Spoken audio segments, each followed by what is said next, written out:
तो जय मसीह की परमेश्वर आप सभी को ब्लेस करे, आशीष करे। तो आज की वीडियो के अंदर हम जानेंगे धैर्य के बारे में कि परमेश्वर ने धैर्य के विषय में हमें क्या वचन दिया है। तो आज हम धैर्य के विषय में हम जानेंगे। तो हम वचन पढ़ेंगे याकूब की पुस्तक उसका 5 अध्याय और उसका 7 आयत से। इसलिए हे भाइयों, प्रभु के आगमन तक धीरज धरो। किसान पृथ्वी की बहुमूल्य फसल की आशा रखता हुआ प्रथम और अंतिम वर्ष होने तक धीरज धरता है। हालेलुया। प्रभु के वचन में क्या लिखा है कि जहाँ तक प्रभु का आगमन नहीं हो जाता, जब तक प्रभु का आगमन नहीं होता, तब तक हमें धीरज धरना है। हालेलुया। हमें उस पर आशा रखनी है। हालेलुया। जिस प्रकार एक किसान फसल बोने से लेकर काटने तक वो क्या करता है, वो इंतज़ार करता है, आशा करता है कि हम अगले टाइम में बिजाई होगी या अगले टाइम में सिंचाई होगी, जो भी ये प्रक्रिया है वो होगी। हालेलुया।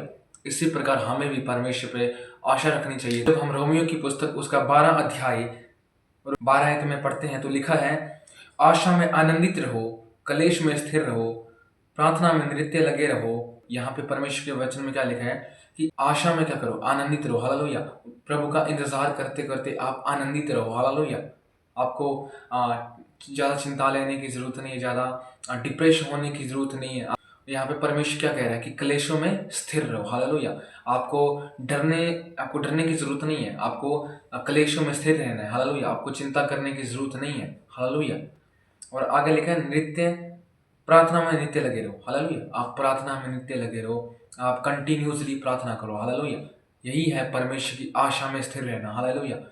बहुत से लोग हैं जो बीच में ही आशा को छोड़ देते हैं कि परमेश्वर आएगा या नहीं आएगा, मतलब ये चीज़ों को सोचने लग जाते हैं। पर यहाँ पे परमेश्वर के वचन में क्या लिखा है कि तुम प्रभु की आशा में आनंदित रहो। हालेलुया। मगन रहो, प्रार्थना करते रहो, क्लेशों से डरो मत। परमेश्वर कहता है क्लेशों में भी तुम स्थिर रहो। हालेलुया। डरो मत। हालेलुया।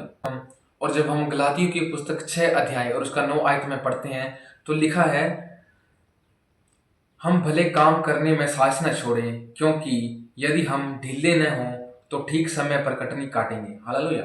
यहाँ पे परमेश्वर कहता है कि तुम ढीले मत हो जाओ। अगर आशा कर रहे हो तो ऐसा नहीं है कि तुम ढीले हो जाओ। बहुत से लोग हैं जो ढीले हो जाते हैं कि प्रभु का तो आने का बहुत ज़्यादा समय पड़ा है। नहीं, आपको आशा तो रखनी है, पर आपको ढीला भी नहीं होना। अगर आप ढीले हो गए कि प्रभु तो अभी आप बहुत लेट आएंगे, तो आप वो आशीषें छोड़ दोगे। हालेलुया। और पता भी नहीं चलेगा कि प्रभु यीशु कब आ गए। हालेलुया। इसलिए अगर हम परमेश्वर पे आशा रखते हैं तो हमें ढीलापन नहीं रखना है। हालेलुया। हमें मजबूत होकर जिंदगी जीना है। हालेलुया। ताकि ठीक समय पर हम उस कटनी को काट सकें, उस फसल को काट सकें। हालेलुया। जो हमने बोया है हम उस चीज़ को काट सकें। आप परमेश्वर में अपना समय बोगे तो आप समय को काटोगे। हालेलुया। आपने जो कुछ भी बोया है परमेश्वर के राज्य में वो आप काटोगे। हालेलुया। इसलिए आपको इस चीज़ का जरूर ध्यान रखना है कि आपको ढीला नहीं होना। बहुत से लोग हैं जो ढीला हो जाते हैं, प्रार्थना नहीं करते, आराधना नहीं करते। पर यहाँ पे प्रभु के वचन में स्पष्ट रूप से लिखा, क्योंकि प्रभु ने यहाँ पे स्पष्ट कर दिया है कि हमें ढीला नहीं होना है, साहस में बढ़ते जाना है। हालेलुया। और भले काम करते जाना है। हालेलुया। अगर हम भले काम करते जाएंगे और ढीले नहीं होंगे और परमेश्वर में हम उस कटनी को हम काट सकते हैं। हालेलुया। जब हम सभाोपदेशक उसका 7 अध्याय और उसका 8 आयत में पढ़ते हैं तो लिखा है, किसी काम में अंधेर करने से उसका अंत उत्तम है और धीरजवंत पुरुष अहंकारी से उत्तम है। हालेलुया। यहाँ पे परमेश्वर क्या कह रहा है कि हम किसी काम को आरंभ करते हैं तो उसका जो अंत होता है वो उत्तम होता है। हालेलुया।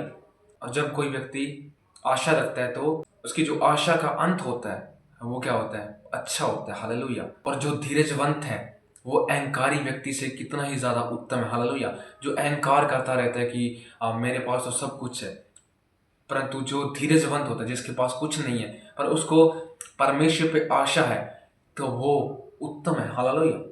और हम एक और वचन पढ़ेंगे इब्रानियों की पुस्तक उसका 10 अध्याय और उसका 36 आयत से, क्योंकि तुम्हें धीरज धरना आवश्यक है ताकि परमेश्वर की इच्छा को पूरी करके तुम प्रतिज्ञा का फल पाओ। हालेलुया। यहाँ पे परमेश्वर के वचन में क्या लिखा है कि तुम्हें धीरजवंत रहना जरूरी है। हालेलुया। परमेश्वर की इच्छा है, हालेलुया, हम उसको पूरा कर सके। हालेलुया। इसलिए हमें धीरजवंत बनना जरूरी है। बहुत से लोग हैं जो धैर्य नहीं रखते और प्रार्थना करना, आराधना करना छोड़ देते हैं और संसार की ओर चलना शुरू कर देते हैं। परंतु यहाँ पे परमेश्वर क्या कहता है, धीरजवंत बनो। हालेलुया। तुम धीरजवंत बनोगे तभी आगे जाके परमेश्वर तुम्हें प्राप्त होंगे। हालेलुया। जब तुम धीरजवंत बनोगे तभी हमारा मिलाप परमेश्वर से होगा। हालेलुया। अगर हम धीरजवंत नहीं होंगे और बुरे कामों में चले जाएंगे तो परमेश्वर को तो प्राप्त नहीं कर पाएंगे ना। इसलिए इससे अच्छा है कि आप धीरजवंत बनो और परमेश्वर के राज्य के लिए आप साहस में मजबूत साहसी और मजबूत बनो और परमेश्वर में बढ़ते जाओ, क्योंकि यही परमेश्वर की इच्छा है, ताकि जो हमारी आशा है वो पूरी हो सके। तो सभी को जय मसीह की। परमेश्वर आप सभी को ब्लेस करे, आशीष करे। God bless you.